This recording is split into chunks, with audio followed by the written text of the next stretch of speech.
Okay, so now that we have discussed the short-run responses to a monetary policy shock under the new Keynesian model, now it's time to discuss the implications of the long-run response. So the long-run response, remember, in the long run, all prices can change. So what I'll say is,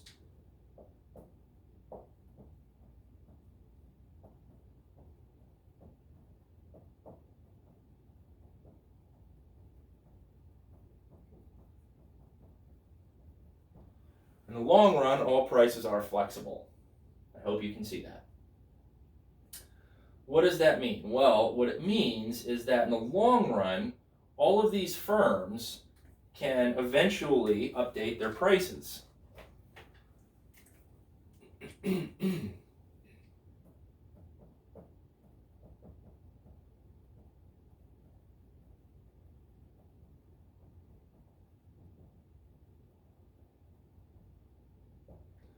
So when they can all update their prices, what that means is that we will converge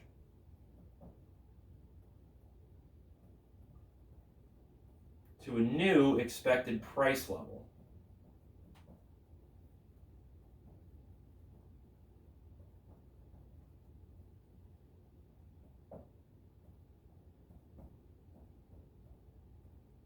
Call it E of PT2. Right, so what happens is, as we converge to that new expected price level, we are going to be converging to the point right here.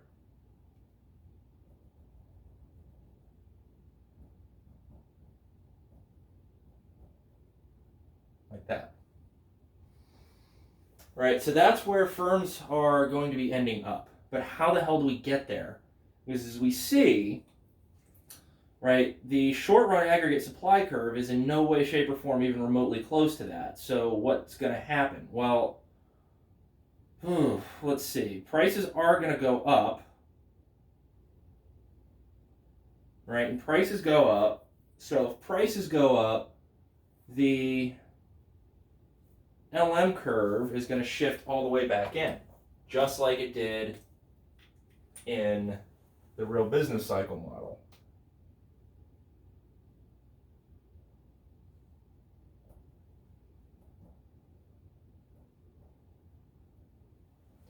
Right, so LM2 is equal to the initial LM. Right, now prices increased.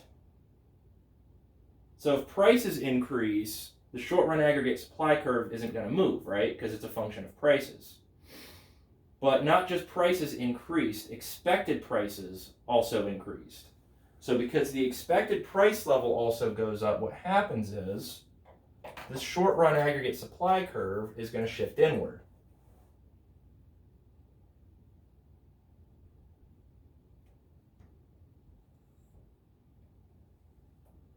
We'll call it SRAS2. Right, so because that happened, well, now what we need to do is sort of trace all this stuff back to where we originally were.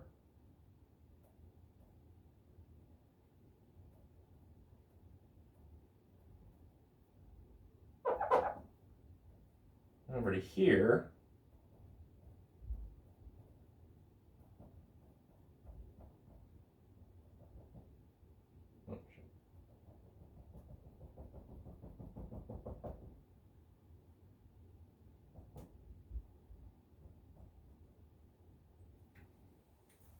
Where basically everything returns back to where it was. So what has to happen is the LM curve shifts all the way back in. The LM curve shifts all the way back in because prices go up. But prices don't just go up, the expected price level goes up. And as we see, we've got prices and output, right? But this price is not an expected price, it's just the price level.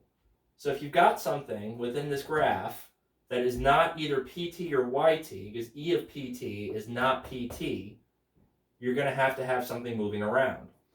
The short run aggregate supply curve, therefore, has to pull inward it shifts inward, and as it does, we go from this point of equilibrium output to this long-run equilibrium output, which is exactly where we started out in the first place. So what's the point of this? Well, the point is that in the short run, there can be some manipulation of demand through, as we've seen so far, the central bank. If the central bank wants to manipulate demand, they can. And by doing so, as long as prices are slow to adjust, they can increase output, labor, and wages in the short run. Right? So they can increase real economic activity in the short run. However, in the long run, everybody gets used to what happens and they all adjust to it. So in the long run, we all basically end up back where we were in the first place. So now the question is, why can't the central bank just constantly do this? I mean, this model just says, okay, if they want to increase output in the short run, they can. Prices will increase in the long run, but we increased output in the short run, which is good. It's a good thing. Right? Well, in the next video, I'm going to talk about why they can't just keep doing this. So, thank you.